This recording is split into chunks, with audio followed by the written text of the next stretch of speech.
Cameroon, Bandung, Africa, Bandung, to the world, Bandung.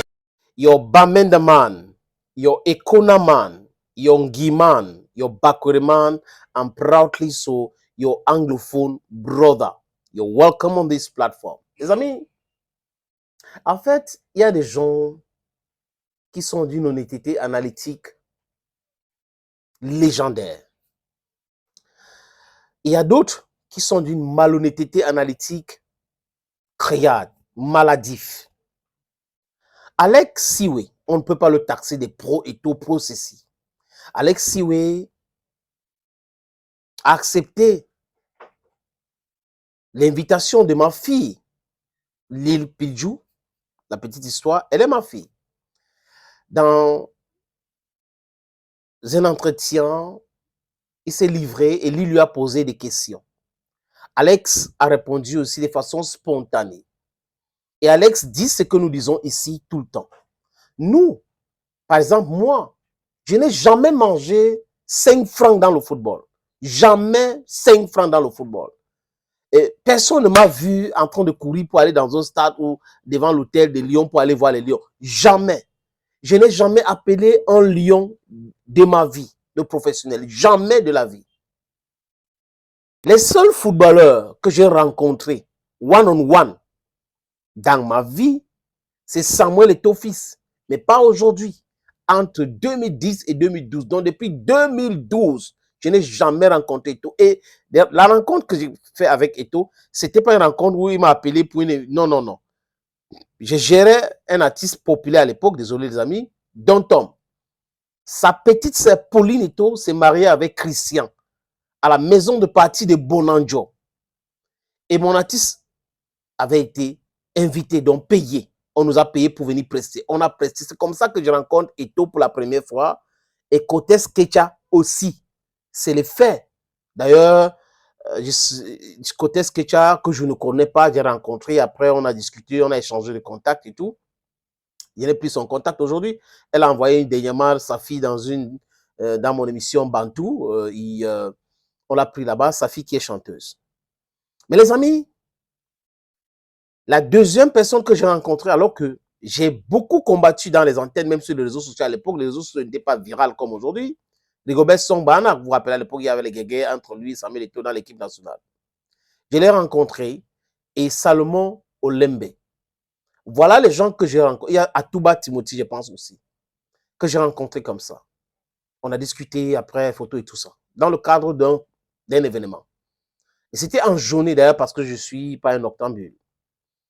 Les amis, quand je dis ça, c'est pour dire qu'à chaque fois que je viens parler de football, c'est avec beaucoup d'autorité. Personne ne me donne 5 francs pour dire quoi que ce soit ou pour défendre qui que ce soit. Ce qui m'anime, c'est la vérité. C'est pour cette raison que ceux qui me suivent, à la fin, se rendent compte que chaque fois que je dis quelque chose, ça se produit exactement comme j'ai dit. De victoire à victoire. Arrêtez d'écouter, de suivre des gens qui font des analyses intéressées. Ils sont pleins. Sur Samuel Eto'o-Fils, Boris Betol fait les analyses intéressées. Valsero fait des analyses intéressées. Jean-Bruno Tagne, jusqu'à quelques heures, faisait des analyses intéressées. Ils sont aussi nombreux comme ça qui écument les plateaux. Des gens qui n'arrivent pas à changer leur caleçon, certains qui n'arrivent pas à payer leur loyer, certains qui n'arrivent pas à payer même le taxi pour aller là où on les invite.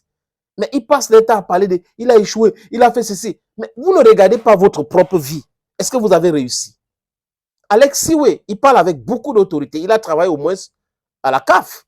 Donc il sait. Et Alex est dans le football, du moins la communication, les télés, les médias, pendant très longtemps. Alex nous parle de Samuel Eto'o-Fils comme une solution et non le problème. Il dit que ça l'amuse. Quand il entend les gens dire que Samuel Eto'o-Fils, c'est le problème du football camerounais. C'est des gens qui viennent de découvrir le football après les élections de Samuel Eto'o-Fils. Depuis 1990, la politique s'est introduite dans le football. Et c'est la politique qui a détruit le football. Regardez. 98, le Cameroun est qualifié pour aller au mondial. Qu'est-ce qui s'est passé?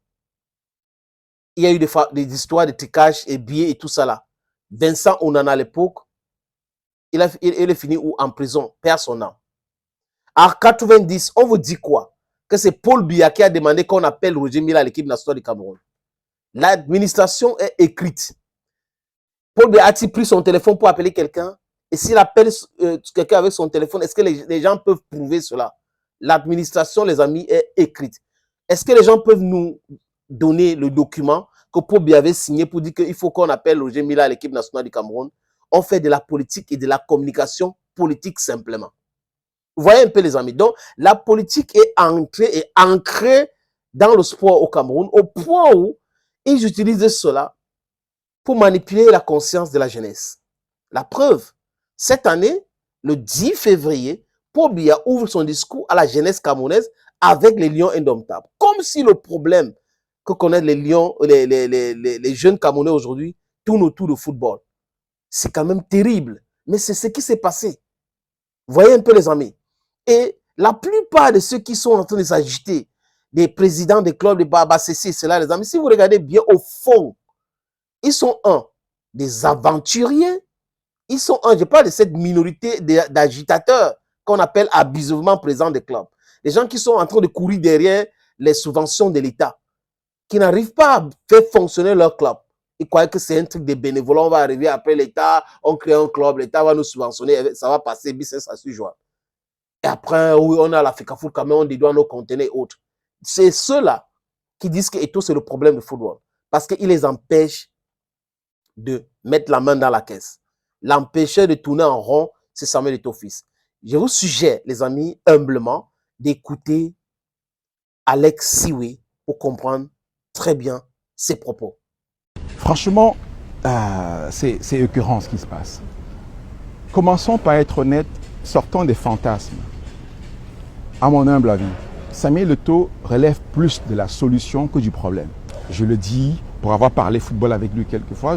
Pour moi, vous demande sur 2 points. Dites quoi? Sur 2 points. Il a une connaissance incroyablement fine du complexe médiatico-sportif qui gère le football mondial. Il a une connaissance très précise des problèmes et des enjeux du football camerounais. Et il a aussi derrière une vision qui, à mon sens, est capable au moins de permettre que notre football sorte de cette pétaudière. C'est pourquoi quand je vois des gens dire que Samuel, c'est le problème, je trouve ça très malhonnête. Nous savons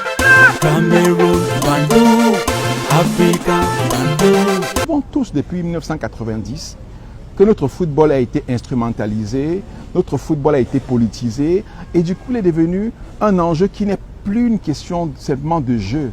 Aujourd'hui on se sert du foot pour soit s'enrichir et des sénateurs du football qui, au lieu de servir le ballon, se servent du ballon pour jouer leur propre jeu.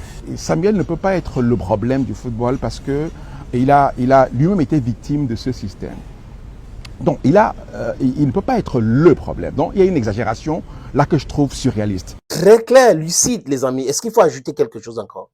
Ça c'est du Alex Siwe. Il parle clairement, simplement.